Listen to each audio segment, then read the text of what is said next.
Hey, fellow Desert Doomsters. This is Jason from Stonewitch, and you're listening to Chris in the Doom Tomb Podcast. This is the Doom Tomb Podcast, a podcast for all things stoner, doom, and sludge. And today we have some space rock added to that. After 4 long Martian years, this band returns from the void with a new lineup and 5 Mars metal tracks, sure to melt the ice from distant moons, pummeling planets, and sing the songs of the spheres. They welcome back all the Martian maniacs and new interstellar travelers as they ride the gravity waves into your ears and souls. Let's hear the interview right now. Austin, Texas-based Deserts of Mars was formed in 2006 with a fuzzed-out bass sound and the idea that the riff rules all. I am with the founding and lead member of Deserts of Mars, whose growling bass has been known to shake the stars and is the perfect complement to his melodic vocals. I'm with Tony. What's up, brother? Howdy. Hey, thanks for having me on. This is awesome. Thank you. And, I had the release from, it came out like late 2019, your latest, correct? Yeah, December. And I was talking, I just got off the phone, or I can't remember how it was, but I was talking with Jake Lewis from Burn Ritual, and you were chimed in somewhere on social media and were like, yeah, shit, man, why don't we get an interview done? Why don't we do this? Yeah, those guys are awesome. Mm-hmm. We're lucky that we have so many really, really cool friends, in the Austin scene, and then people coming through to the Lost Well and all of our clubs. It's really great. Yeah, normally that's one of the things I ask. Where do you play when you're out, and what do you suggest when bands like this come through town with it? But the Lost Well, that's a given. Texas Mist, and there's so many others in Austin. It is just jam packed, and I got to kick off. I'm so sorry that you weren't able to do the whole Stoner Jam thing this year, man. Oh yeah, Tom is really awesome. We've played, other shows before Stoner Jam was, that. We played Lost Well, and we opened up, some really, really cool shows. But yeah, it sucks, but we all have to stay safe. That's never an easy choice. It has been tough because this kind of being our comeback year, right? We got Stoner Jam and we had stuff lined up, and we had a lot of gigs. But again, everybody needs to stay safe. Everybody just, something like this doesn't play around. Science doesn't play politics or doesn't do anything so, we totally understand. We're still trying to figure out, how to get our stuff out. We're, writing for a new album. But Tom is great. And then, Jeff from Duel, produced the album, recorded it. He recorded my wife and I's album as well. What's that? So we have a band called Rise from Fire. Okay, what kind of music? It's like heavy, dark rock. She and I actually met through Musicians Wanted ad. I auditioned for her band, and then I didn't make that band she was trying to form. Uh-huh. But then we formed a kind of gothy dark wave band briefly. Which is actually, it's all kind of this weird cyclical thing. So the guy who recorded our demo, we had a band called Antigone, for my wife and I, and then the guy who recorded our demo, Mark DeFore, who was in Screw, he was in the Skate Nigs, he recorded our first Deserts of Mars album, Transmission. Okay. So we'd known him from that. And then, now my wife and I, we decided, we weren't in a band for a while, and now we have one.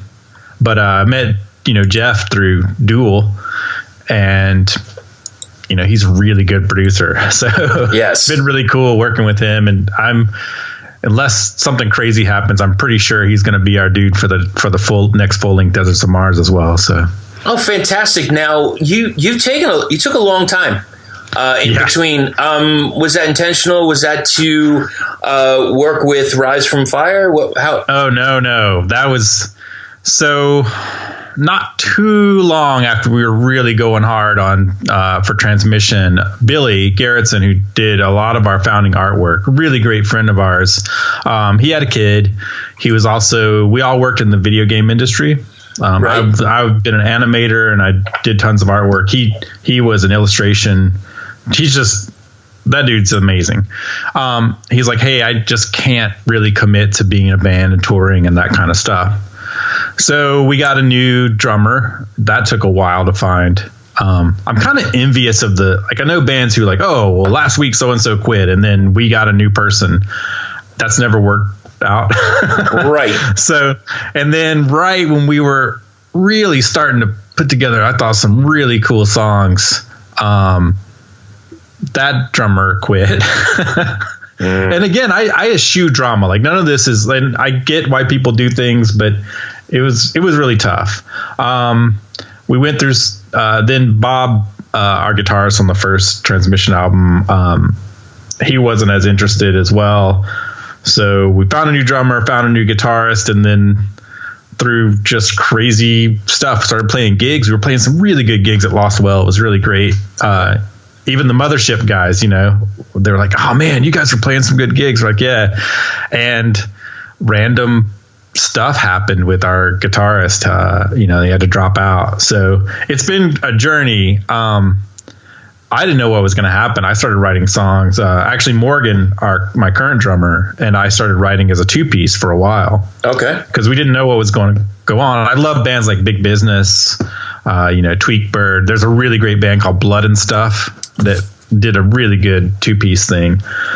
But luckily, we had played with a band called Cesar.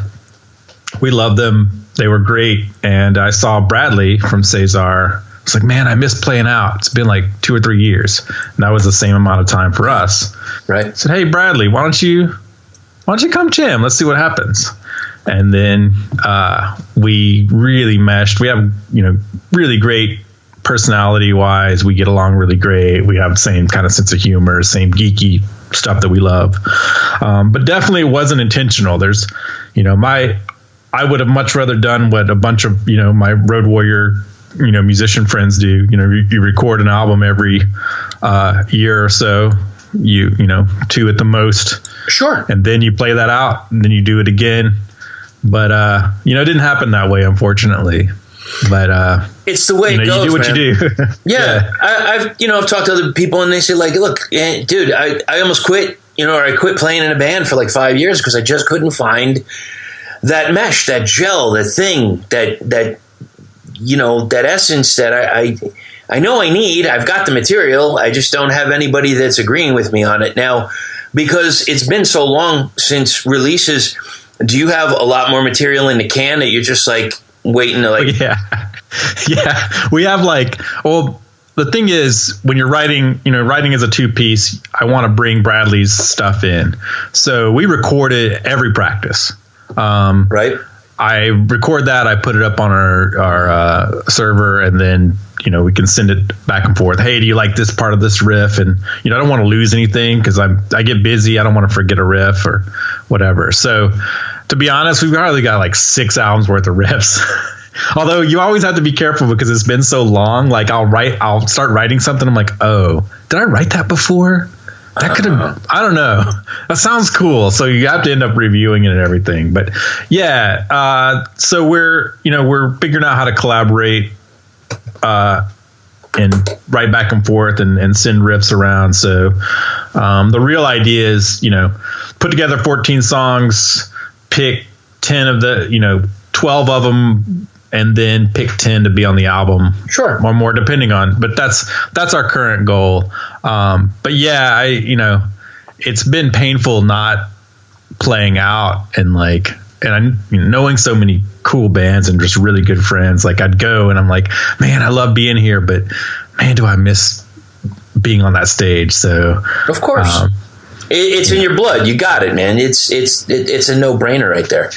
And you were playing, but now do you feel like that now you've got a more cohesive unit so you can get some of this material out? I think so. Bradley and I really mesh. I mean, of course I miss the guys I founded the band with, and their contributions are always just immeasurable. But I think we really got something going on. It's just been really like looking across and having somebody else, and Bradley's doing some backup vocals now, stuff like that. Like you look across the studio and we're jamming, and it's like, and so we really got that vibe, and he did a great job on the album, so that's perfect. And I'm so happy for you. Like you found it. That's great. And it's even like I was just talking to a band, Red Mesa, and one of the guys, Brad, guitarist, he's like, on this latest album, he's like, shit, I've had this one riff for 12 years now, and it was finally, like finally the time to use it. And I've heard that so many times. You get this bank of riffs, and to any band member or musician that doesn't record as they're playing, what's that about? Please record all the time, because you never know when the next one's going to hit. Yep. Yeah, and Morgan and I were playing out and then playing as a two-piece for a long time too, so we kind of have a good rapport. We've built that up. That it's crazy. I tell everybody because I can't believe it, but he actually owns. We haven't ever been able to set it up because it's huge. But he actually owns one of Iron Maiden's kits. No kidding. Like straight up. He told me like nonchalantly. He was like, "Oh, I bought this kit." And I was like, no, you have to tell me the story. And so when he had money one time, this guy was like, hey, this dude's selling this kit. He's like, who is it? It's like, oh, Nico McBrain. Holy shit. But it's insane. Like you can't set it up normally. But that's one of the other goals, is to rent a room and do like an EP. We play some Maiden covers and then some of our own stuff, and maybe do like a in the room live thing. But it takes like a couple days to set that up if you don't have roadies. So I can imagine. I bet that kit would take up like the whole stage of the Lost Well. Oh, I don't think it's in the Lost Well. I mean, it's one of those ones where I forgot which video it is. I want to say it's like the white one from like Run to the Hills. Okay. It's in that era. I can't remember exactly. He told me. God damn, it's just huge. Yeah, I mean, he didn't tell me to brag or anything, but I like to brag because it's so like, that's crazy to me.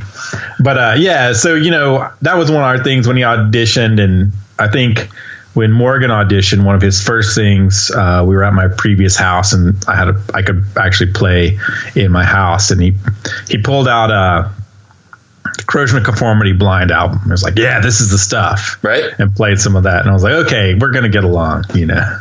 That was one of my tests, because that's one of my all-time favorite albums. So.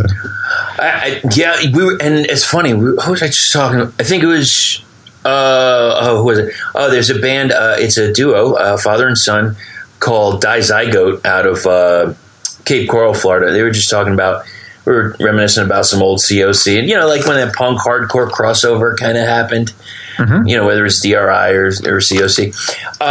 If you don't mind, I just want to ask you a few questions from that Red Mesa had for you. Sure. Let's see. Brad asked, what is your writing process? Oh, that's a good one. So my writing process is usually we come up with some riffs, and then I'll work with the other guys to kind of put it together. And we'll come up with, what's pretty much a final arrangement. I'm not one of those guys who has like a ton of lyrics I'm not a singer who has a ton of lyrics. Like really, to me, the song informs the lyrics. Like I'm feeling this or that. Right. And even, I was heartened when I heard like Ozzy Sabbath did that. Like they were talking about his lyrics to Paranoid were totally different, and just like you get that feel. I'm like, oh, this song is this song feels like this, and maybe I'll have some random lyrics, and if a line sticks with me, then I'll write that. But and then for this album, since Jeff is a really good producer, we did have to unlearn some songs and relearn them, change them around, because he's got a really good ear. Okay. Pyramids, for example, if you go on our YouTube page, there's a version of Pyramids. I think there's a version with Billy, and I think there's a version with Eric on drums, each of them. And it's a way growlier, like different, kind of simpler in a way. And I don't mean that to, I don't think the musicianship is simpler, but the way it is. So, once we have the arrangement, then the lyrics come in and, and then we'll workshop it if we're going to record it. But, try it out on stage if we can, see what people think. That's always the real test. If you see people kind of getting bored, you're like, oh, let's see if we can tweak that, Yeah, but you know what? It doesn't matter. It's somebody on stage. It doesn't matter whether it's an actor, an actress. It doesn't matter. A comedian, that I didn't put the right word in. I didn't tag the joke properly. It's the same with music. But I will tell you, like, I love hearing, like, if you said you did Pyramids another way, I would love to hear that way as well. Every once in a while I get some band members that are like, hey, if I send you this, can you tell me what you think? Now, and everybody prefaces like, just want to let you know it's raw, it's rough, right. It's a demo. And I'm like, you don't understand. I'm not looking for production. I'm looking for the heart. I'm looking for the emotion, the quality. I get it. You can punch it up. You can make it better. But give me the main idea. And some of it's such a radical difference from the finished product. But I love seeing that progression, man. I think that is so much fun. If you go to our YouTube site, you can. I think there's, like I said, I think there's two different versions of that. I think there's a version of Black Leather, if I remember correctly, that a friend of ours in Fuzz Goblin recorded. Right. One of our first shows back. I think it actually may have been our first show with Bradley. And even that's tweaked from the album. So that's and that's the way it is, though. But isn't that like? Have you? Maybe this is a better question. Like, have you ever put something out, one of your songs from Deserts of Mars, that you were just like, yeah, no, this is it, first take, we're done. It can't get any better. I will say, "Send More Gasoline" on the first album was the first song we wrote. Right. Together with our very, very first guitarist, Derek. And it pretty much stayed the same, if I remember correctly. It changed a little bit here and there. Okay. But it's the oldest song, and it was the very first thing. And it's off of that album, it's the one that people really gravitate. I always say that would be the radio tune if we had to pick one. And now, that one's been a mainstay.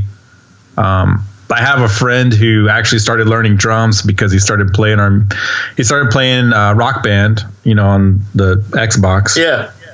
And then he started learning drums, and then Send More Gasoline is what he's the one who's always yelling it at our shows. And he started playing drums, and now he plays drums in like a kind of like a cover band, and goes to this like rock camp thing and has a blast. But he started, we had all the stems. We had all the stems because we didn't know we were going to try to put the transmission songs on Rock Band back in the day when you could do that. Right. And so one time I just sent him like, hey, if you want to listen to the drums, we have them all broken out. And, that's how he started, which is crazy to me because he's such a good friend. And, the fact our music would inspire him to want to play, an instrument and really go ham on that's one of the best things you can ever. That's the best compliment ever, man. Oh, absolutely. Are you kidding me?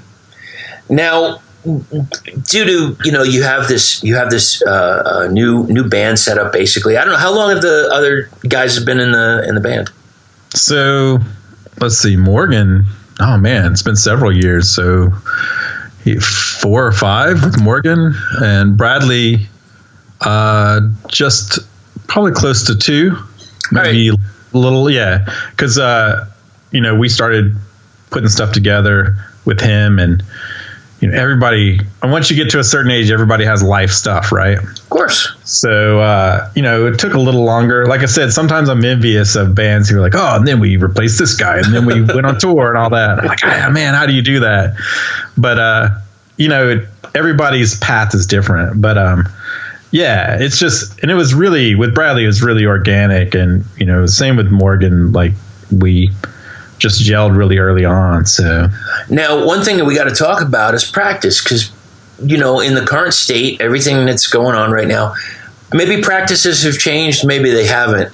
So have you noticed, or have you done anything differently during this pandemic that's going on in regards to practice? Do you do remotes?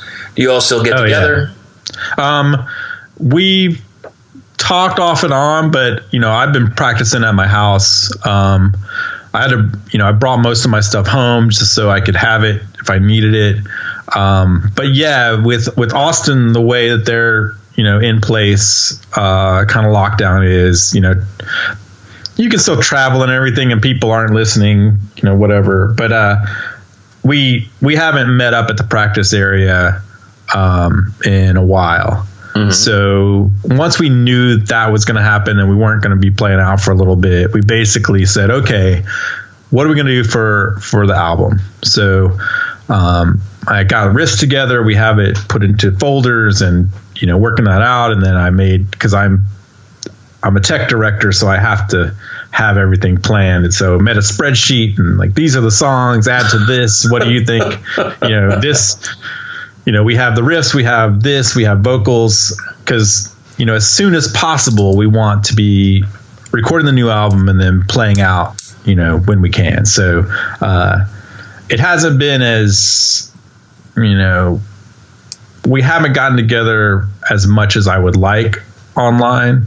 Sure. But all of the plans are there, and, everybody's just ready to raring. I mean, Morgan texted me I think this morning, hey, pick a song. Let's start. Let's make sure it's written, that kind of stuff. So that's awesome, man. Now, if you don't mind, I'd like to get a little bit into the current release that you have for Deserts of Mars here.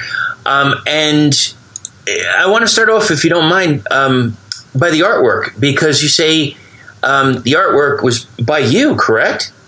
Yeah, so I took a lot of what Billy brought the visual element to Deserts of Mars. In fact, he offered even afterwards. He hasn't had as much time. The dude stays busy. He's insane. Always working. But his goal as a graphic artist was to really bring that to the front. So he came up with our the Martian that's on our first flyer and our stickers. Mina, who we call, she's the dominatrix. Okay, now hold on a second. Is she the blonde? She's the redhead with the space helmet. All right. Who is the blonde? That is the Rocktopus Queen. Oh. She controls the Rocktopus. We had this whole thing. I was hoping to do a comic with him, actually. And we even had the start of, since we were both in video games, we even had the start of a video game space shooter at one point.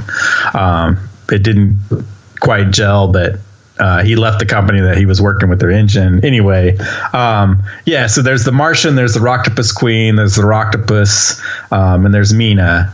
And, on the cover of the original of Transmission, we actually this photographer knew this go-go dancer here in town, and he was like, hey, well, I want to take pictures of her. And so I guess it gave him a good excuse to take pictures of the space chick, and that's fine. And and she did a great job. She looks just like the flyers that we had. Wait, so that on Transmission, that's not art, like an illustration, that's an actual human? Yeah. And she's on the inside. It's her. And then we Photoshop the helmet with the horns. Yeah. And then, we have a whole thing. And then, Billy and the photographer at the time had worked on the cover. And then Billy ended up doing most of the finish work on it. He's a machine. And then I still consulted with him. So basically I had the Rocktopus elements. And I had all this. NASA, because we pay for it with our tax dollars, has all this imagery that you can use. Okay. And so I had all the galaxies and stuff like that. And I had done, I've been doing art, computer art for a while. I did the cover for my wife and I's album as well for Rise from Fire, photo manipulation. So I'm not as good, just raw, draw it all in 2D.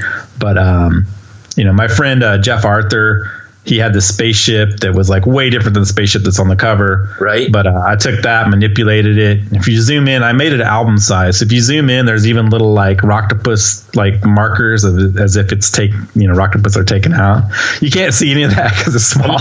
I'm trying to look now. Yeah, but so I had all these elements, and which lucked out too, because once I had all of that, when I made the animated versions that are on the YouTube site, I could just take all the bits and animate them, because that's what I used to do. But yeah, the cover, it was one of those things where it was also a cost thing. I talked to somebody and they gave me a quote for how much it was going to cost for them to do the cover. Right. And it was really reasonable, but I thought, well, if we can spend that money on promotion or on strings or anything you need, I really wanted them to do the cover, but that also at the time informed whether or not we did a lot more artwork, like a multi-page thing. That'll probably come next time. So you're. Pardon me, I apologize if I'm misspeaking, but it's like, so you're a graphic designer, or like, are you? I used to be an animator. Like for video games. I went to Savannah College of Art and Design for animation, but I worked when I met Billy, we were working for a casino game company. So I did artwork. So basically, they make slot machines. Oh no shit! So we did artwork for slot machines, and I would animate a lot of that stuff in After Effects. And then he taught me a ton about Illustrator. So, so I've been using Photoshop for years. Right. So it was basically like, well, okay, if I have to do this, it takes me a lot longer than it would have taken him to do it. And he even like looked at it and was, hey, tweak this, tweak that. My friend Jeff, also gave me input. So he's a really cool artist. Jeff Arthur? Yeah. Really cool guy. He was. I worked with him at another video game company. Okay. But yeah, and so, but for the I would say 85% of it's artwork that I put together and then had them help me tweak it, and little pointers here and there because I'm not a graphic designer, but I mean, what inspired, it's funny thing is what inspired me to put computer art and metal together was Voivod. Really? So when I saw Away's artwork for Nothing Face, and I loved metal and I loved computers. I've been a geek forever. I am nerdy as hell. And found out he had done that on a computer. I was like, oh man, you can do this cool artwork on computers. And that was one of the things that inspired me starting out. Wow, I can't believe, and they've been a favorite of mine since, I guess, that Nothing Face album was when I first heard about them. And what is it that you get out of Voivod? Oh man, they're just really great. Like they had that proggy kind of strange style, and then from there I went back to their early thrash stuff, and it was just so heavy and raw. And then through the Eric Forrest years, was totally different. And I luckily I've gotten to meet them a bunch of times when they come to Austin. Dan, their new guitarist, is great. I got to meet Piggy when I first moved to Austin. Actually, they came through on the Negatron tour. Wow. And he was just such a cool. The only thing that sucked was it was really loud, and I didn't get to talk to him as long, but he was super cool and was just hanging out, and talked to Away at the time. They were just really good. I did have to try not to geek out too much, but I gave him Deserts of Mars shirts one time, and they wore them on stage, and I saw that. I was like, oh man, that's really all you need. I also had this crazy thing where Blackie threw at a show in Austin. He threw his bass out, that crazy blower bass that he has. Oh yeah, and I just reflexively reached my arm out over my head and caught the neck with like one hand. And there was that moment of like, could I make it out with this guitar? Because I've seen this thing for years. Of course I would never. I mean, that's, Yeah, but also I used to have that haircut too that he had. side of the head shaved because I was in industrial. And this guy asked me like, "Oh, did you plan that?" And I was like, I couldn't have caught that guitar. I couldn't have caught that bass if I had planned it. Like, it just worked. The only thing that sucks though is there's a video of that show, and I was like trying to talk to somebody and prove that, but the camera cut, like the guy moves right before. So I can't prove it. Like, people are like, "You're lying," but I trust me, it happened. Like I said, somebody asked, like, how'd you do that? I was like, I don't know, man. It just video game reflexes, I guess. Cat-like reflex. That's all I got. You know, that's what I go with. I'm a natural athlete. Yeah. And yeah. Sure. And and also video games. I mean, there's got to be some great hand-eye coordination that you're building doing that. So yeah, I think it all works. Yeah.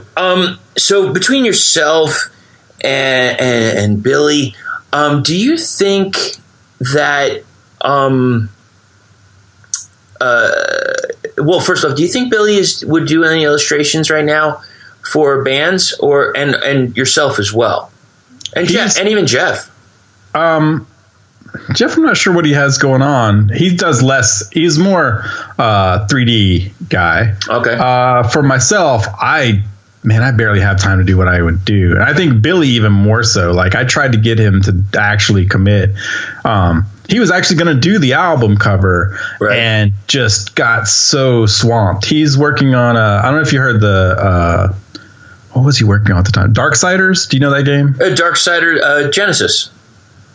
It was Darksiders Genesis, and also I thought he was, because I went down his rabbit hole a little bit. He also didn't he work with Crowfall? Yeah, he did. Yeah. So there was something. His latest game. Oh man, I can't remember the name of it. Anyway, they had like to send him to Germany to do press and all this stuff. And he's like, "Dude, I want to do the cover." The best thing though, is because we're still really good friends and we don't see each other that often. Right. He was kind of on the fence, and then I sent him the early tracks from the studio, like, unmixed, right? Because he knows how it sounds. He's been in the band, and he's one of the only people I trust. And he goes, "Damn it!" He's like, "You're an asshole. I want to work on this so badly now."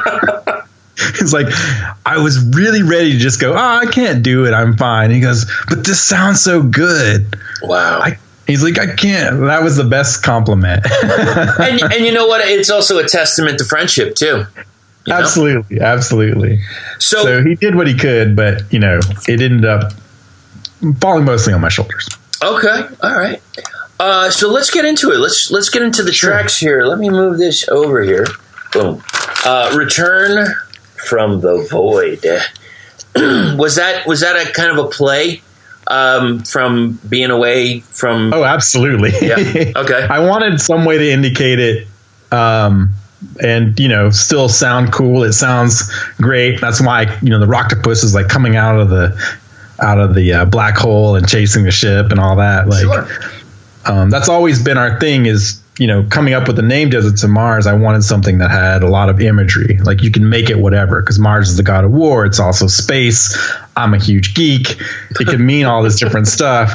So, that was kind of that's definitely the gist of it. Is it's been a long time. So, all right. So let's go into it. Raise the Pyramids. What can you tell me about that track? So again, that was an early one we were writing with when Bob was still in the band. Actually, we kept it through the other iterations. It's been a mainstay, but it's way different than it used to be. It was very growly and kind of just really chord heavy previously. But I like the heavy metal movie, like that part of where they're summoning Ulatek and all of that. So, and then you look at the sword, the Fire Spears song. Right. Fire lances. I wanted that imagery of summoning these things. And that's how the lyrics came about, is this melding between, comic book kind of aesthetic of, you're going to raise, and the pyramid's always been part of our logo, like when Billy made it. Mm-hmm. So there's this idea of summoning forth this new age. And that's kind of what that is, and that's kind of what informs the lyrics. But in my head, I'm always picturing that close to the end where they're worshiping the Lochnar and things are coming out, and that's kind of where I picture that coming from, you know. Absolutely. And, that it seems like it's an interesting theme that I hear a lot. I didn't expect when I would start doing some interviews for this kind of genre that I would have so many people that were into like role-playing games or or comics or what have you, and just taking a lot of the elements from that to put it into their music. What can you tell me about Black Leather? So that one came about. That's definitely our sleazy. We didn't know if if it fit in, because most of our stuff has a little bit is less, I don't know. I wouldn't say cock rock, but like has less of that, But I think we decided to come in. I think it's cool. It's the whole idea is you go to the club and there's it's people in black leather, whether or not you like Judas, like Rob Halford because he's Rob Halford now, or if you go with the girl who's in Heavy Metal Parking Lot who's going, oh, he's dreaming, you're like, oh, I'm sorry, but he's not gonna be interested, not so, even a little bit. You go to the club and there's always cool people, black leather's like prevalent everywhere, and it's that kind of hey, we see each other from across the room. We both know what's going on. That kind of connection. Absolutely. Less so than like the kind of hair metal where it's like, hey, girl, I'm going to get you. And more of the like, hey, I see you. You see me. We got something. That kind of idea. Right. And, there's a friend of ours, Lady Killer. Oh my God! They unfortunately broke up. Jesus, man! Yeah. I interviewed them a little while ago. An incredible band, man, and I hope something changes and they come back, because their last release was really great. Oh no, they're awesome and they're great guys. And I was telling them, like, hey, Sue wrote this song, and it's probably the most Lady Killer song we're ever gonna write. And I was like, this is gonna, if you guys are in the audience, whenever we do this, we're gonna dedicate to you guys, because this is definitely has that. It's not as sleazy, because they had that corner, man. They were so good at it. And I love how just nonchalant, the discussion is. So when we're doing like champagne and cocaine, it was, like just very, very casual conversation about it. I thought it was hysterical, but it fits them. And sure. Even when I heard the song Black Leather, I kind of almost felt like, to me, maybe it was just subconscious, but like you're just going back a little bit to the previous release and the artwork and the ladies. Yeah. And I thought more of that. Like this, it was oddly empowering to like. Oh, by the way, if you forgot from the previous release, we had some pretty strong female figures there. Right. Don't forget about that. So I got more of that. Yeah, and that's a conscious decision, as well. Like, I'm not interested in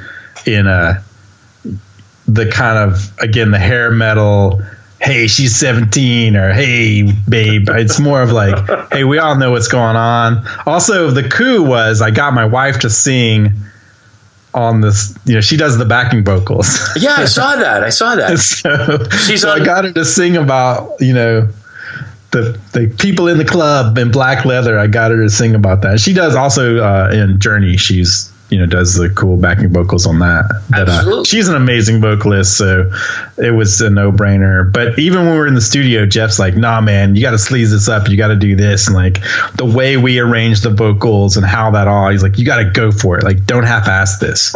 And that's kind of his main thrust as well. I love it, man. What can you tell me about your altars? So that one's, I try to keep it as metaphoric as possible, but I had this lyric idea where, so many people have these things that are their most important things that maybe shouldn't be. Okay. So I had that lyric of the things in your altars, many things in your altars should stay in their tombs. Right. And it kind of wasn't meant as religious. It wasn't like it could be though, like what if that thing that you raised up high, maybe it should have stayed where it was. But then also kind of, has an allegory to how we look at it turned into, what do we do with technology? What are all these things that we're constantly, messing with or putting our whole lives into that? And I'm just as guilty about everything, I have my phone all the time. Oh, me too. But, the idea is there's all these things that everyone puts forward that maybe that's not the best thing. Yeah, exactly. Choose what you worship, or I know there's a phrase I'm thinking, I can't come up with it now, but it's there's times and places. Don't put too much value in some of these things, because it's not the answer. Yeah, and that was the main thing. Is it started with that lyric of many things in your altars should stay in their tombs, and then the rest just hits me. I write a lot of lyrics really late at night, so as that stream of consciousness happens, I'm a terrible insomniac, so I keep vampire hours. I do like the night. I'm not my it's funny. My wife sees it even more now because we've been home, because of this pandemic. But like I could be talking to her in mid sentence, I could fall asleep, and I could sleep for 8, 9, 10 hours and never bother me. And she's on the other side, so she's more the insomniac. So if I move a little bit, she's up, and I feel for you. That's a tough road being that, but I do like the night, and I do most of like the editing and such for podcasts and stuff at night. I don't know. There's something about it. In a way, I don't know if I'm carrying it over, like from when you're a child and you're just like, I think I'm missing something. And especially exactly. if you go to bed early. So I apologize if you see me like I got my camera on. If you see me like bending over, I have got the most. I don't know what happened. I feel like a coffee clutch of mosquitoes attacked in my lower leg, and they just itching like crazy. And it just it came out of nowhere. Like I'm in Arizona. You're in Austin, correct? Yeah. And so you have more of the humidity side, but I'm sure it's getting hot over there, right? Oh yeah, it's been weird. Of course, it's Texas, so like, a week ago it dropped into the 40s, I want to say, or something, or 2 weeks ago, and then went right back up to like 80s, and then it's been super hot. It's Texas weather's crazy, man. And here it ain't much different, but it's like I know it's going to be hot, and with the heat, like instantly, like just this past week, it's just been mosquito city. So, oh geez, yeah, whatever. You get through it. So let's continue. Everything but you. What can you tell me? So that was a thing where I had this.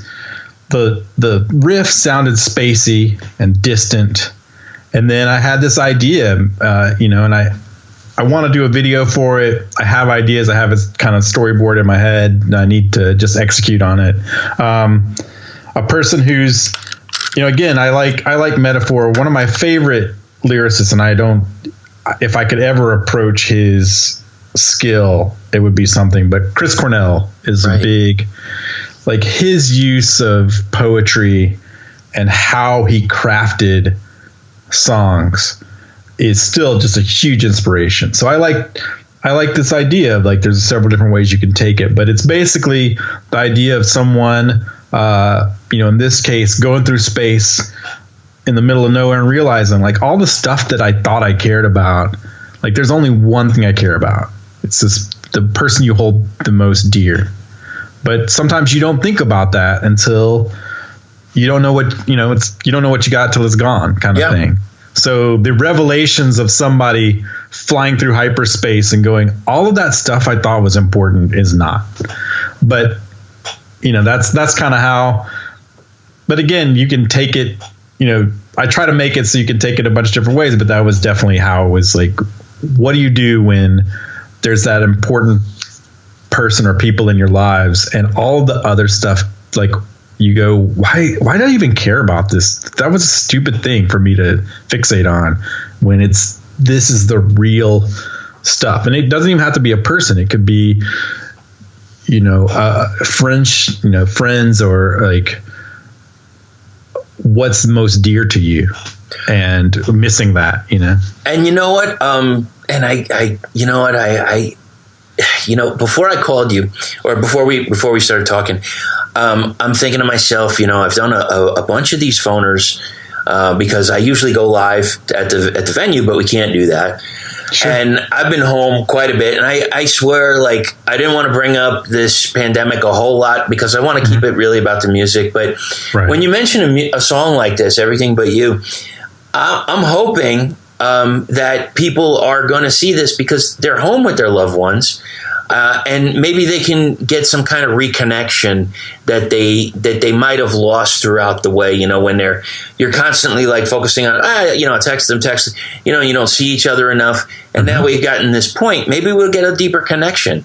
I hope so. It might be a positive from all this. I don't know. I mean, for us, I've been, usually I come home late. My wife goes to work early. I love cooking. And so, I've been able to cook meals and hang out again. So, exactly. Everything's really tough, and everybody's going through a lot of things. Part of not being able to write as much has also been my own anxiety. Like, I have to really force myself to not think about the world. And I've had friends who have lost loved ones and stuff like that. So a lot of that, if you're a person with a lot of empathy, which can be a double-edged sword, right? It is harder to concentrate for me personally. So you fixate on the little things like that, and those are the things that get you by. Absolutely. So, and that's part of that song. And can we even say it might even be part of the journey? Which is the next. Yes. And Journey was actually one. I had the riff. I had written it a while back. We had it all written, but it wasn't quite gelled. Okay. So Journey is a song I almost didn't end up on the album. We actually ended up rewriting it in the studio. We got the drums figured out. We didn't grid it to a click track, which was challenging later. Okay. But I had to relearn it, change the chord. I mean, it's a different song than the one we brought to Jeff. He's got a really good ear. Although I will say that is the way we rewrote it, and the syncopation on the bass, along with how the vocals are, that one has taken me the longest to do live. Mm-hmm. I got you. And I'm like, and there were times when, you're in the studio, it's high pressure, you're paying money, so you want to get it right, but then also you want that time to be able to create something really good. Sure. And that one was one where I just like, no, man, it needs to groove, it needs to feel like this. And I almost he has like this really cool studio out in the middle of nowhere. You go out there, you aren't doing Red Nova Ranch. You aren't doing anything but recording. Okay. I almost just took my bass and just chucked it right in the pond. I was so angry, not at him for making me do this, but at just, I know how it is and I know I can do this, but when, for whatever reason, your mind is blocking you from doing that. Yeah. Oh man, that was for a while I just hated, like, didn't hate the song per se, but I hated it. But the whole idea is this, as I was writing the lyrics, this idea of, I've gone through this whole thing. It's partially inspired by like the Moorcock's Eternal Champion novels, and this idea that this eternal champion lives throughout time and space, that was in the back of my head. Okay. But it's also the metaphor for, I didn't know if we were going to get another album. I didn't know how things are going to be. And even now, look at how things are. Yeah. I mean, so it's like, hey, are we going to, everything feels heavy. Everything I've seen is leading me to go, should I've almost quit music several times. Okay. Before Deserts of Mars, I had a band and it ended up shattering, and I put so much effort into it, and I didn't play bass for like 3 years. So this is culmination of like, is this is it time to just quit? Is it, has the world worn me down? But I always it ends up Strike on the first album kind of ends this way too, but it has this like, no, I need to forge forward. I need to, actually it's not the end of the journey. Say I feel that way. I love Suicidal Tendencies. There's a song called If I Don't Wake Up, and it kind of starts as this really dark song, and then by the end he's like, no, you know what? I got to forge another day. I got to keep going. And it kind of has that's that flavor. But then, through making the song, we ended up with this, just like, let's try this, let's try that. And so that's what caused that like crazy epic ending. A lot of experimentation went into that. Like I said, it's a totally different song than when we started. So absolutely. And you know what? Thank you for breaking that down. Now, are you and the rest of the guys going to head back in for another release? You're going to wait it out a little bit? As soon as we can get together, and like I said, we're writing it right now. We have about half the songs. We know what those are going to be, or we have a good idea. And then at least half, and then we've got a list, and then we're putting that list together because there's a bunch of jams. We jam really organically, so it's kind of, and then, I've talked to Jeff, and as soon as I can, we're going to send him little demo stuff so we can start pre-pro early. Mm-hmm. The idea is, man, none of us are getting younger. So despite, I would love to play out and everything, but if we can, we'll see how everything goes. The idea is to get back in the studio, later in the year. Sure. As possible. Hammer out something, really solid. I like the way Jeff works. He said, hey, I'm not going to make a bad album. He's like, that's my calling card.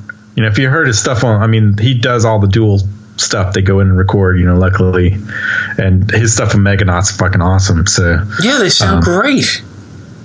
So Jeff's really good. He is, sometimes I know some people who don't work with him. He is a taskmaster. I like that though. It pushes you. Yeah. Well, the thing is, like, it's gonna be quality. He was the person who pushed the vocals on this one. Okay. I still have people going. I have friends of mine who I work with or who I've been friends with, and they'll ask me, who's the singer? And I'm like, it's me. I told you it's me. But they're constantly like, I even had one guy, like, I told him, he's like, cool. And I put in the CD and like, who's your singer? I'm like, we just had this discussion. It's hilarious to me. But part of that means that Jeff was doing his job as a producer and a, really good engineer, and going, hey, let's really, let's push this. Let's make this really good, because that's your calling card. People may never see you live if you're not, gone are the days of, even before this, like, if you're not super huge, or, what arenas are you going to be in? What, how many people are going to be able to catch you? Right. And so the album is what most people get exposed to now. Yeah. So, so we've got 5 tracks here, and we've got some other tracks from Transmissions. Now, when you play live, are you playing stuff off? And hopefully we get to play live again real soon. Yeah. I'm assuming you're playing a couple of the tracks off the new record. And do you play anything? Are you playing any of the older material? And if so, what are the go-tos that you're going to play live? So our current set is everything. Actually, we weren't playing Journey the last time we played. Okay. Because, man, we had to. That was the last thing we wrote, and so I want to make sure. I'm a stickler. It's got to be pretty tight, Sure. Or as tight as you can make it. So we weren't playing that, but we played everything but that, and then Send More Gasoline. People still really love that. Right. Bradley, when he came on, I was like, hey, what do you want to learn and what do you want to play? Okay. So we do March of the Meteors that's a really great intro one. We can vamp as long as we want for the beginning. Love it. It's about getting on in space, so that's always fun. You can sleaze that up or not, depending. Come on, baby, let's streak across the sky. Come on. Exactly. Yeah. So, let's see, what else are we playing? Cities on Fire, because it's a love song about the apocalypse, which I love. Again, I'm a big anime fan and stuff. And so Mad Max, Fist of the North Star, all of that stuff. That's what Cities on Fire is basically about. Right. And again, this idea of love, apocalypse, all of this kind of stuff. And then Honor Above All, we also played. And then I think we're looking to add, if we need to, like Dom Atomic, possibly Dream Crushers Incorporated. Actually, we're adding. I always like that. Mark Dufour, who did our first album, when we were writing it, asked me like, "Dude, where do you come up with these lyrics?" And I was like, "I don't know, man. Just living life. Like everybody's trying to keep you down, but I feel like I always tell people, the good people, it's really hard to be good. And to somebody else, you're always going to be a jerk. Like somebody's going to think you're a jerk. But I try really hard to be a good person, to be really empathetic, to really listen to, because there's so many bastards in the world. Oh, and there's so plenty. The good people have to work like 2 times or 5 times or 10 times harder, because the bastards make everything just that much crappier. So that's why those are the kinds of things that I think about when I'm writing like something like Dream Crushers or whatever. But a lot of it comes from, like I said, like Cities on Fire is just like, here's a love song about the apocalypse. Because in Fist of the North Star, he's trying to find his fiance, and it's as much that as it is Mad Max, and it's catchy enough. People seem to dig it. So we usually close with that. But yeah, we're doing a mix, and then, we're adding in a couple things that people haven't heard. There's a song in the works called Shilluminati, about all of the things that people shill for. But it's not so much like an underground thing about control as it is like, hey, we're going to sell you everything. And we've already sold you, and we bought you and sold you. So that's a new, if everything goes right, that'll be on the new album. But so we're adding a couple of tracks like that nobody's even heard. Oh, right on. But hey, it's coming. It's coming. Exactly. Sit tight, people. So until that time, one other thing that we have to talk, and actually, you got to get off the phone soon, because you have a podcast called Castle of Horror. Right. And I just started listening to it. I got to admit, I'm going down, and I just started first with your latest, which was Prince of Darkness podcast discussion about the John Carpenter film. I really enjoy it. I enjoy the way you guys vibe and everything that you know about the subject. Now, if I can ask you, maybe I'm trying to think of how I want to ask you. I guess, what podcast episode, because you're not new to this. You've been doing this for almost a decade, right? Yeah, we're about, so this Sunday will be our 300th episode. And we take breaks because everybody's, got stuff going on. But yeah, it'll be 300. We mainly, Jason and I, who's the host, knew each other through the video games industry. We co-wrote 2 graphic novels. He's a novelist, so he's written a ton of stuff. And in fact, he's got new stuff right now. He's written young adult novels. Like his latest one is called Young Captain Nemo. Okay. So, it's exactly that. And he and I knew each other. He moved to Colorado. Mm-hmm. And then another friend of ours does a comic book called Halloween Man. Okay. And he's been doing that for 2 decades. It's independent comic. And so we were just looking for a way we could hang out. And it's been really nice connecting now that, digitally is the way we connect. Right. So it started as just us dialing in, sometimes with phones and just connecting. And then Jason's wife, Julia, I've been good friends with them for a long time. So she started as the person who's like the foil. Like we're all, being dudes, loving horror movies. And she's not a big horror movie fan, although after 300 episodes, I think she's kind of warmed up. Now, pardon me for a second. Is because I'm trying to get, it's like listen to a radio show. You're trying to get all the names correct. Sure. For the Prince of Darkness, was she the one that didn't like it? Yes. Oh, of course. Okay. Yeah. Continue, so sir. She's had a few where she's like, nope, I'm out. I think Return of the Living Dead was the one where she's like, man, the dog coming back to life, the half dog coming back to life, I'm out. Right. But in general, she's awesome. She's a really cool person. She's a great, and sometimes Drew's wife, Jamie, who's in a all woman rockabilly band called Danger Cakes. Okay. She'll join us and stuff. And so we have kind of a rotating cast when we need to, if somebody's busy. But yeah, but it all just is us trying to get together. And we've been, like I said, good friends through comic books. It's just a geek fest. Look, I don't know if you watch Metalocalypse. Of course. I'm always the Toki in whatever band.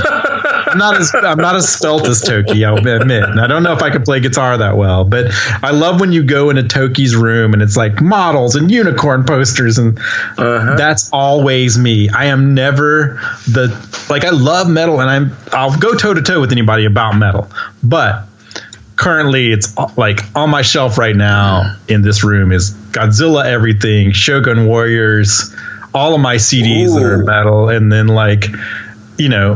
tons of anime soundtracks of it's all just utter geekery. So I'm always Toki. Okay, you have Shogun Warriors? I actually have most of a writing Shogun Warrior. And I'm actually thinking about putting that writing head on my bass next time we play out. Now, I don't know if it's the same thing. When I was a kid, I used to have, oh my God, this stand-up, it had to be at least 2 feet tall. Oh no, the fist for writing had this spring that was like 2 or 3 inches. It would dip things. Yeah, there's no way you could have, and it shot things out of his chest. There's no way that thing would be a thing now. But yeah, you could you could do some damage. And if you just picked it up, which I actually had I think my niece or nephew picked one up and hit somebody with it. Those were lethal weapons. Okay, but, so I'm talking to a guy that knows this stuff. So I have a question. Sure. Okay, I had a few pieces of it, but I didn't get a whole series. I was really young when it came out, and I don't know. I tried searching online. I can't find a whole lot about it. Micronauts. Oh yeah. Okay. I don't even know. We probably could do a whole another podcast on that. So Micronauts were awesome. They came from Microman in Japan. I think there's a Micronauts thing in the Toys That Made Us. There's a series, but Microman actually trivia. Parts of those became Transformers that we know. Oh, really? Transformers were 2 or 3 series, Diaclone, and again, all this stuff is on. But yeah, Micronauts. I had tons of Micronauts as well. They were awesome. There was a time traveler dude who was glow in the dark, and he was in a pharaoh I think I had that one. Oh man, it was so good. But also the comic was really great. Was it based off the comic? Off a comic? No. The comic came later. Oh, okay. But what was awesome about the comics was eventually, and they did this a lot, Transformers, G.I. Joe, all this, Hasbro or somebody would get Marvel to do a comic. And eventually, they don't care about the toys anymore. Right. They've moved on to a new toy. But you've still got all these great artists and writers doing stuff. Sure. So the later Micronauts comics, where Hasbro didn't care what they made, were amazing because you still had all these awesome storylines, but you didn't have to go, and yes, that is, time traveler. He has these special powers, from the toy. Right. And you just got really cool stories. And this happened time and time again. Rom the Space Knight was the same way.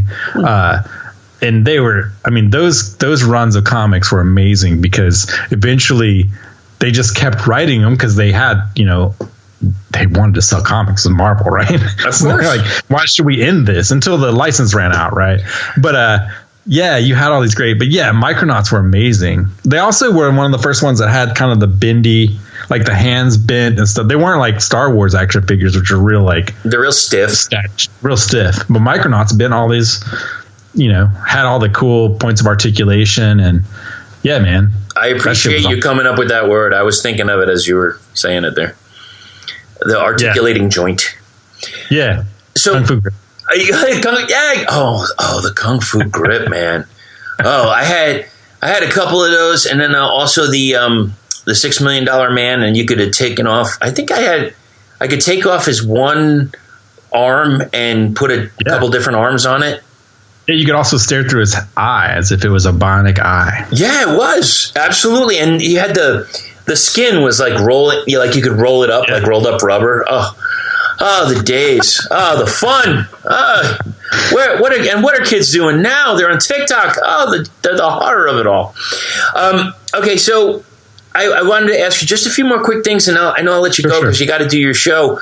Can you tell me what the topic is tonight, or is it a secret? No.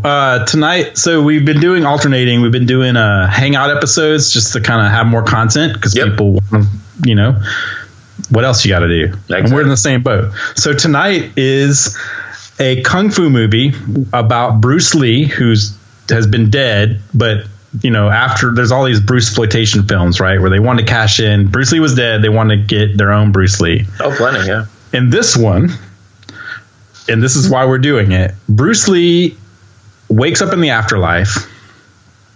The king of the afterlife, goes, hey, this is Bruce Lee. He partners up with Popeye, the man with no name, like Kane from Kung Fu. Right. Kane from Kung Fu and One-Armed Swordsman against, get this, James Bond, The Exorcist, Emmanuel, the man with no name, like Clint Eastwood, sort of. Okay. And The Godfather. Wow. I wish I was on the pitch meeting for that, but you can watch that on Amazon and it's on YouTube. It's called Dragon Lives Again.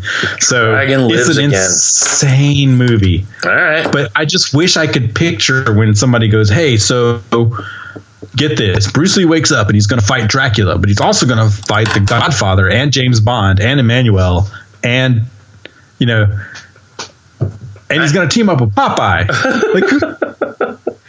So I love absurdity. I love non sequitur stuff that music is a little serious, but we always had a tongue in cheek attitude coming up with songs. And I think I know a lot of people who hate Metalocalypse because they're like, oh, it's making fun. I'm like, no, metal is kind of hilarious. Yeah. When you think about it, and they're poking fun at, it's not making fun of metal. It's not laughing at, it's laughing with. And you can tell because Brandon Smalls, like he gets it. He knows metal. You can only do that kind of parody if you love the thing. Exactly. And so I love that kind of tongue in cheek. That's always, there's a little bit of that undercurrent in anything I write, even if it's serious. Like I want to be able to laugh at myself and, of course. It's have almost, a good time. It was almost like an animated Spinal Tap or like animated memes of the genre that, for whatever people have now. So, thank you for bringing that movie to light. I cannot wait to see it. But, so now with everything going on, I know releases are probably being pushed around and stuff. How is that going to change your viewing experience for a movie, like a current movie, or are you going to be waiting for VOD, or like how are you going to do that? We'll see. I mean, I know a bunch of people who are in the film industry just because I go to film festivals. There's a big film festival here in town called Fantastic Fest, which may or may not happen. And I don't know if you guys have the Alamo Draft House, but I've known. I don't think so. The people who created the Alamo Draft House since I used to go there. Jason and I actually used to go there all the time. So yeah, I mean, it's weird. Lots of things are getting pushed around. I mean, I work for a media company, so technically the Rooster Teeth, the company I work for, is owned by AT&T and Warner Brothers. Okay. So, we get all the stuff and a lot of it's confidential, but, all kinds of things have changed and, there's not going to be new movies for a while. I'm not surprised. Yeah. Luckily, a few places have been doing it where you can rent newer releases, and some of them will go to that. The Draft House has also been taking curated movies and putting them up so you can basically get a digital rental even of like an older movie they're going to do. I'm looking at it right now. Weird Wednesday, Terror Tuesdays. Yeah. And those are stuff I used to go to all the time. So, wow, man, it's shit. It's fucking changing. Jeez, there's porno stuff. Porno that. A campy fever dream for fans of gross out gore and horror comedy. Are you familiar with that movie? I remember when it was going to come out, but I haven't seen it. I gotcha. Spookies, Wonder Women. Oh, the plural. Yeah. Fantastic. Yeah, that's a great schlocky movie, by the way. Kung Fu Amazons assist a mad doctor in illegal body transplants. Oh, there you go. All the good stuff. Anything that's worth anything has some pitch like that. Now, I just got two more things for you, and I'll let you head out. So, in looking on social media, there's this thing that you've been doing. There was 10, 27, 10. There's 12, 4, 14. There's 3, 4, 16. It's a Journey to Mars boarding pass. What is that, and why is that?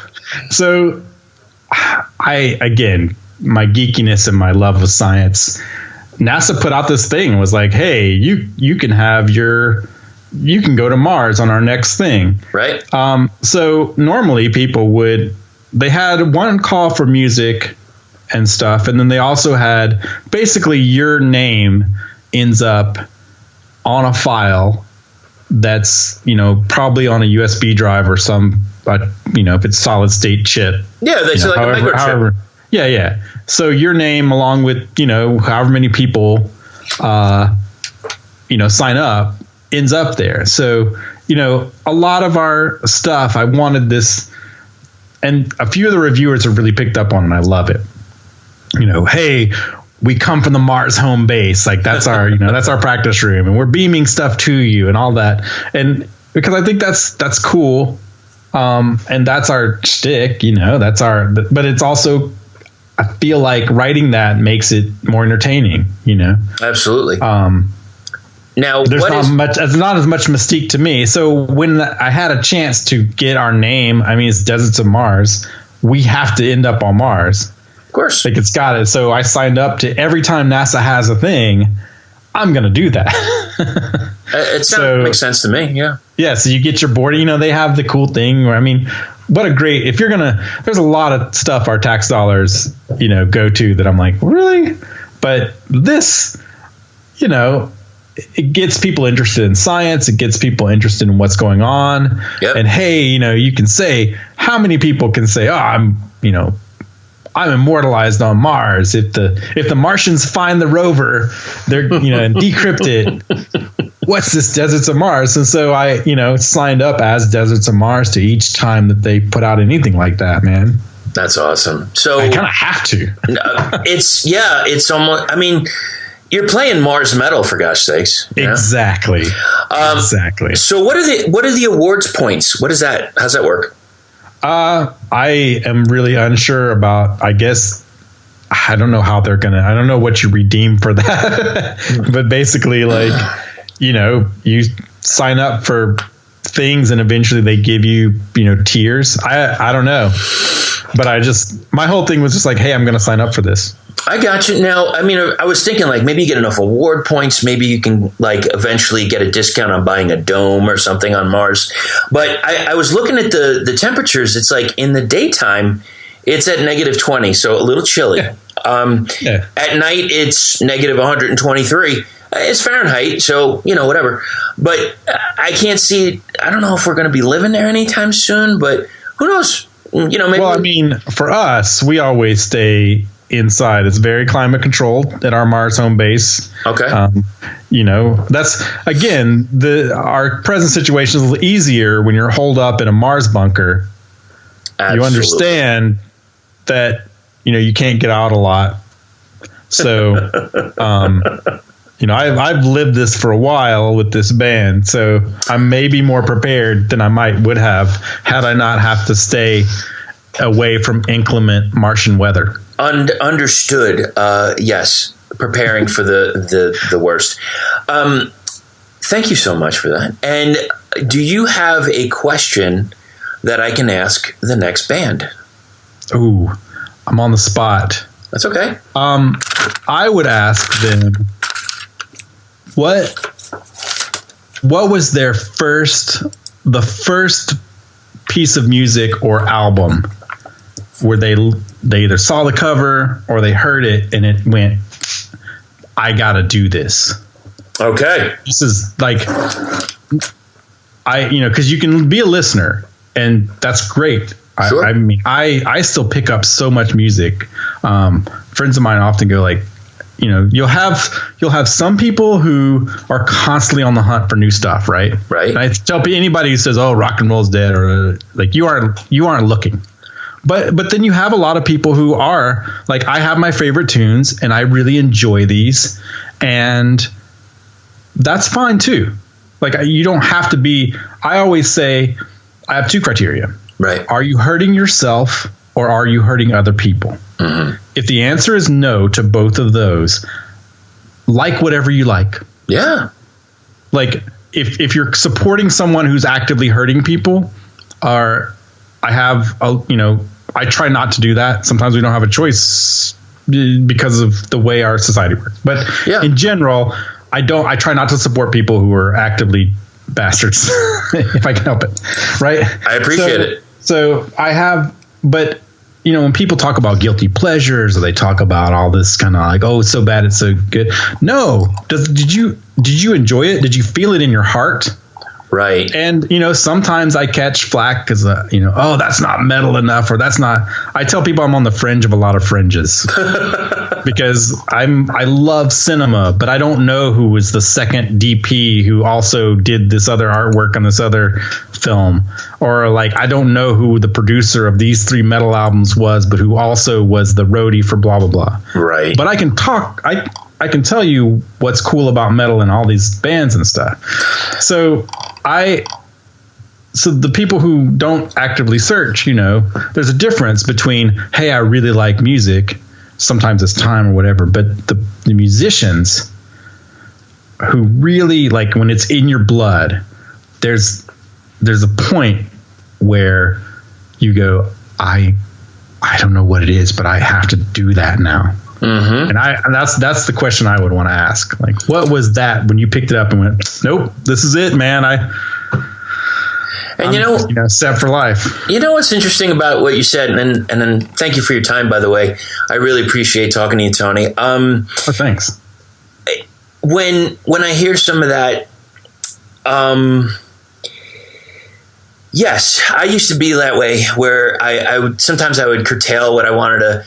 I said, I like this. Like, I'm doing a podcast for Stoner Doom and Sludge music, but when somebody says, what are your top 10 albums that inspired you or that you really got a kick out of? Like, I got a sleazy glam album in there. I got a hardcore album. I got country. I got singer-songwriters. I'm too old for this shit now. It's like, I like what I like. Sorry.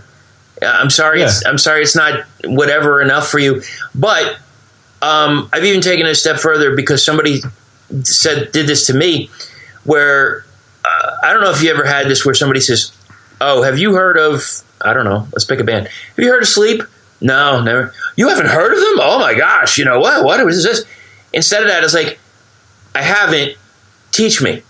Just teach me. That's period. And I do probably have to go in a minute, but I already texted him and said, hey, I'm on a thing. It's all good. These are hangout episodes on our podcast, so it doesn't matter. But I always approach it like I hate gatekeeping. Right. It drives me nuts. I grew up in a really tiny middle of nowhere place. I didn't get into a lot of music until way later. Like I never had a Cure phase or this phase or that phase. It was metal, and I caught a lot of shit because Satanic Panic era, whatever. Oh yeah. But you have it's up to you how you approach it. You can either go, oh, I can't, you're not really this unless you love, you aren't punk unless you like these 3 bands. Yep. Or you can go, which if I had met that, I probably wouldn't like fuck punk music because this person wasn't asked. Or you can go, hey, well, you like this. Here's some other albums. You should check them out. And it's up to that person. Like, you may meet somebody who's like, nah, I don't like that. And then, you don't have to. You can change the conversation. You don't have to be friends with them. I mean, it's nicer if we all have this camaraderie, but whatever. Right. But you have a choice in how you swing that interaction. And nobody has to prove, because that may be somebody's first time to listen to something, to be exposed to something. Like I said, I didn't get into a bunch of stuff until way later. Absolutely. And so you have this choice of how you want to approach that. And then it's up to that individual to really, listen or not. Mm-hmm. But you can be that formative force of good in the world. If depending on how you think of music, I tend to think of it as a universal kind of solvent that brings us all together. Right. It absolutely is. You can choose to go, I can't believe it, Although I do joke with this friend of mine at work who's in like a, blackened metal band. And have you seen Lords of Chaos? Of course. So the part where they come up and he's got the Scorpions patch and they poke him and go, Scorpions. At work, I always joke, he just comes up to me, pokes me on the shoulder, and Scorpions. And I'm like, yep. I likes what I likes. Yes. Now, maybe does he have material out right now? Oh yeah, Black Vice is their name. Wait a minute. Are you serious? Yeah. Fuck, I love their drummer. I love Black Vice. They came to Arizona. They played with this band, Sovereign and Crawl. Oh, yeah. That was one of my favorite. The Crazy Bird Band, right? The Crazy Bird Band. Shane always says the Crazy Bird Band. Why? I don't get that. I guess they have like masks and stuff. Oh, like it's like the Plague Doctor mask. Yeah. A Black Vice, man. Oh, I've actually messaged out to them. I was like, are you going to come back here? Because I like all types, and I would love to see their show again. I had a great time seeing them, as well as Crawl is a fantastic solo artist. I'll tell Shane tomorrow. I'm talking to I work during the day, remotely. I'll tell him. Oh, that'd be awesome. I really appreciate that, man. Yeah, man. I love it when people go, "Oh man, you're in that band." Yeah, and it's crazy. Even it happened the other day when somebody that every once in a while I get some fans. They'll message me like, "Have you checked out this band or this band?" And there was a band recently called Chiefs, and I said, "Yeah, he lives here." And he's like, "Oh, are you kidding me?" And I did a 2-part interview with him a while ago, and I was like, "Yeah, he added another name, called that King Chiefs." But yeah, it's the same guy. And he's like, wow. And I said, I bet that you were side by side with him watching another show at one of the venues here and you didn't even know it. I probably should go. But one of my favorite things like that too was Morgan. He's always building these crazy drums and he has this huge, he's shorter than me, had these huge drums. And he just, plays them like a monster. Right. But he was in Guitar Center. And this guy goes, "Oh man, there's this band. Something about this guy plays this huge kick. I just heard about them. They played out, and I don't even know how he plays this thing." Is it pound? And Morgan's like, I think it's like a 26 or 28 inch. It's something crazy. But but Morgan's talking to this guy. This guy's like, "Oh, this Deserts band." He's like, "I don't know how he plays it." And Morgan just goes, "I don't know. I just play it like normal." And the guy goes, "Wait, that's you, man?" Oh, it was him. Yeah. So he was talking to Morgan about, I guess he'd heard or seen somebody had told him, like, "Man, there's this guy, some Deserts band, something space, something Mars. I don't know, but he plays this like little guy playing this huge drums." That'll I don't know. I just play it like normal. Oh, I apologize. I didn't catch that first part because I was thinking That's all right. There's a 2-piece and they do this like math rock kind of thing called Pound. And he has 2 drum kits. He swings between both of them and he's got a 30-inch kick. And I was like, it's huge. I can't tell Morgan there's a guy with a 30-inch kick because next he'll have to. Because I always tell him, like, oh, man, you get to haul that. But guess who gets to haul that? Yeah, I know. It ends up being me. Yeah, well, sorry, Tony. Hey, dude, I know we went over. Thank you so much for your time. Thank you. Have a great podcast, brother. And we'll be in contact. And I'll talk to you soon. Thanks, man. Stay in touch anytime. Yeah, man. And thanks so much for listening to our music and for telling people about it. And, I always say that part of the reason I make music is I love music. If I can give somebody, if it helps somebody get through something, or if they relate, or if it plays and they go, for this amount of time period, I was so immersed, or it made me feel better, or it brought me something. Right. That's that connection that you have with all the music that you like. If I ever bring somebody that, no matter what happens, you can't take it with you. Yeah. That's what I look forward to. So thanks so much for just having that connection, for having me on. However I can promote as well, let me know. So I really appreciate it. Thank you. I think maybe we'll do another call. Maybe do like a little top 5. Oh, that sounds great. All right, brother. Take care. Take it easy, man. Later.